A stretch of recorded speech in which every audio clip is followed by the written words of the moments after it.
Hey, what's up everybody, and welcome back to the channel. So as many of you might know from watching some of my videos, I was in Miami last week, and like I said, it was a great, awesome time. But the day before we went, the Cadillac went into limp mode. Oh yeah, by the way, if you didn't notice, I'm sure you probably did, I'm not in the BMW, I'm in the Cadillac actually. But it went into limp mode the day before we were supposed to go, and this car is just much better suited to haul a family around in than the BMW is. I mean, the BMW is more than capable of it, but I mean, you're gonna be on a road trip for 10.5 hours. You'd probably rather have the space. So it was you know, it's a little scary. The whole dash was full of warning lights. I didn't even think about doing a video on it at the time. I was just like, I gotta fix this car before we go to Miami.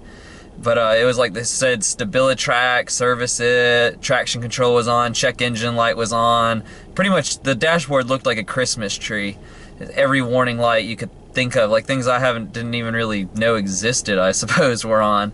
But so here's how I fixed it, and this is not just for a Cadillac SRX or any Cadillac. This is pretty much, you can attempt this with any car, and so basically what happened, I think, is that a sensor just acted up and threw the codes, and the car stuck itself in limp mode and wouldn't come out.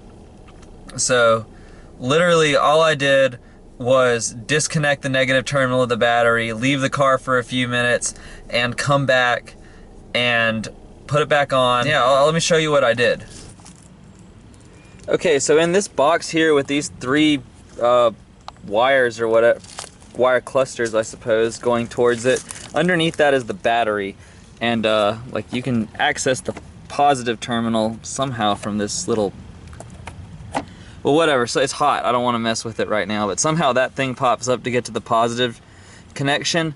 But if there's these four little clips, 1, 2, 3, 4, and the battery's under it, so you know, just, well, they're not really very good clips, but anyway, you got a battery right there. So it just disconnected that negative terminal right there, left it alone. I'm not going to do it now and show you because it's pretty self-explanatory. I think it's a 10mm nut on this, and this car, if you reconnect the negative terminal battery, it automatically sets the alarm off, and it's really annoying. So I don't want to do that, but essentially that is all you do, and it might work, it might not. I mean, it just depends on if there's actually something wrong with the car or if the computer just tripped up and put itself into limp mode for no good reason. Anyway, the point is, basically, if your car does go into limp mode, try disconnecting the negative terminal first. Give it a few minutes, come back, put it on, and see if the code's clear, and go drive it for, you know, 50 miles or so.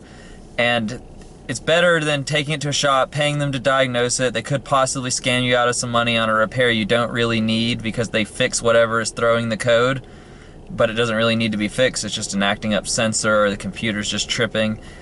Well, if you found this video informative, helpful, please like it, subscribe. It really helps out a lot. You know, and this, like I said, this is not specific to a Cadillac or a Cadillac SRX. It could be for any car. It could be for the BMW. It could be for a Honda Civic. It doesn't matter. If your car is in limp mode, this is the first fix. So yeah, thank you so much for watching, and I'll see you in the next one.